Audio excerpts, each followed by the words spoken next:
Hey guys, this is Fernando doing another video for Motor Survivalist. In this case, replying to some questions that I got from viewers regarding vehicles. First one is, Fernando, I have a vehicle question for you. My family and I live in Midwestern US. We have a 2006 Honda Pilot all-wheel drive and a 2010 Dodge Ram 4x4. We just stick with those vehicles or sell one to pick up a cheaper, more easy to maintain 4x4 like an older restored Chevy Blazer 4x4. Yes, the carburetor engine gets a lot less gas mileage than the newer electric ignition cars, but it's also easier and cheaper to fix. Thanks for your time, Roy. Well, Roy, if you haven't seen my video on it, I did a video on survival vehicles. I drive a Honda CR-V. It's nothing fancy and it's kind of a boring car, but you know, it is very reliable. Hondas are drop dead reliable. I'm pretty sure your Honda Pilot all-wheel drive is also very reliable, and that's one of the main things you want. Based on many years of living with constant roadblocks, problems on the streets, protests, rioting even, what else? You know, very dangerous roads where carjacking were common occurrence. Whenever there was heavy traffic, they would even rob several miles of cars, robbing one after the other because they were caught in car jams.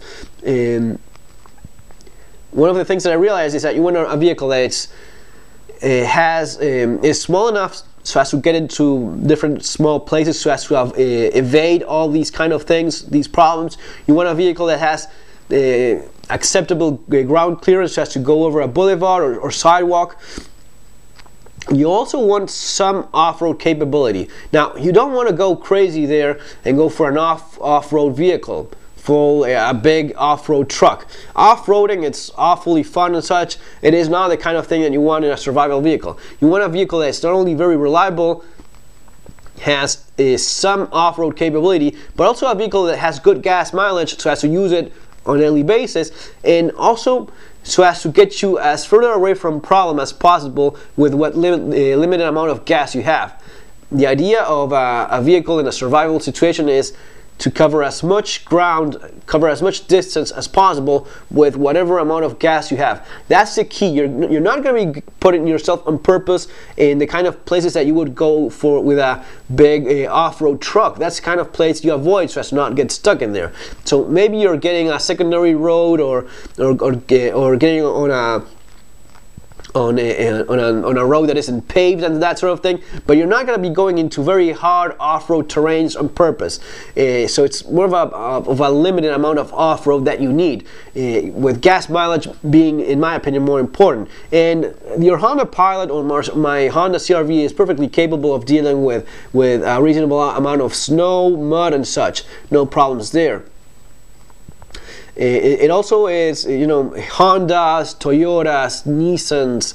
Those are vehicles that are very reliable, and as long as you do the proper maintenance, they're just not going to be letting you down, and that's what you want. About the restored Chevy Blazer, man, restored older cars, they're expensive. There's always something going wrong with them, needing to be repaired. Unless you're very good at mechanics, you know, you're savvy in terms of car mechanics and such, it's gonna be time consuming, it's gonna be expensive. Restoring vehicles is expensive, especially if you're not doing most of it yourself. So unless you're very good at it, I wouldn't go for that. Then it comes down to what is it that you need. I mean, the Dodge Ram pickup with a large bed and such, if you have a use for that in your line of work or your lifestyle, then yeah, go for that.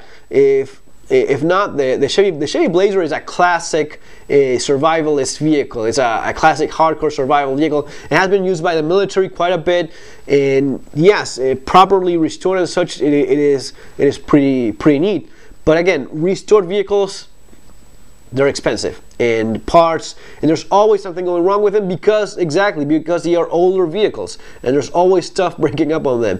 Pretty sure that your Honda Pilot, properly taken care of, it's gonna be working better for you than any restored vehicle, including a Chevy Blazer.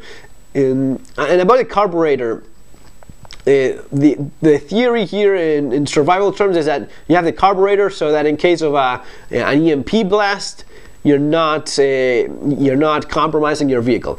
That is very far-fetched. I mean, the chances of you dealing with problems with electromagnetic pulse damage in your vehicles, disabling the vehicles in your state because of an EMP attack, man, it is a far-fetched thing. Scenario. Not that it's impossible, but it's, what's more likely, to have problems with EMP attacks or having problems paying for much more gas consumption. Besides, the vehicle that you go for has to be a vehicle that you use on a daily basis. I don't agree with having the big off-road vehicle for bugging out and for survival and driving a Prius on a daily basis. The vehicle you have with you is a vehicle you're going to be stuck with when there's problems. This goes along with EDC and concealed carry. If you carry a pistol on a daily basis, that's what you're going to be having when there's problems. The guns in your gun safe back at home, they're not going to be in use in those scenarios. That's the most likely case. That if there's ever problems, if you have a concealed carry weapon with you, that's what you're going to be using. Same for your pocket EDC. If there's problems, you're going to be using your folder, your flashlight in your pocket, not the stuff that has been left at home. That's what you have on you when disaster and problems come. What you have on you or with you is generally all you have to work with. So good gas mileage has to make a reasonable amount of expense in terms of daily gas consumption is important. Your Honda Pilot will probably fit there nicely, and depending on exactly what it is that you need, choose between a Dodge Ram or a Chevy Blazer, depending if you need that bed and if you're good at doing the mechanical repairs yourself. It's not going to be killing you in terms of old car restoration. Finally, I just find that the space in SUVs tends to be a little bit more useful than the open beds, especially in urban, suburban environments when there's a bit more problems with crime and such. I find that the open bed is, there's always a chance of someone stealing something from there. The SUV with a covered and indoor space is like more useful space to me, in my opinion, and such. So that's basically it. Another question I have here.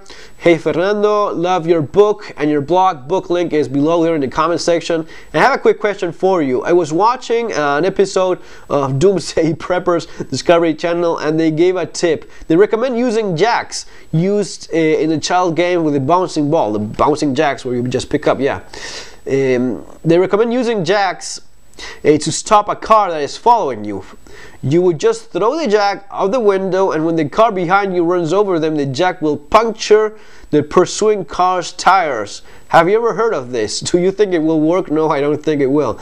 It sounds like a great idea. It would be easy to just keep some jacks in the glove compartment for use in critical situation. Thanks for your consideration.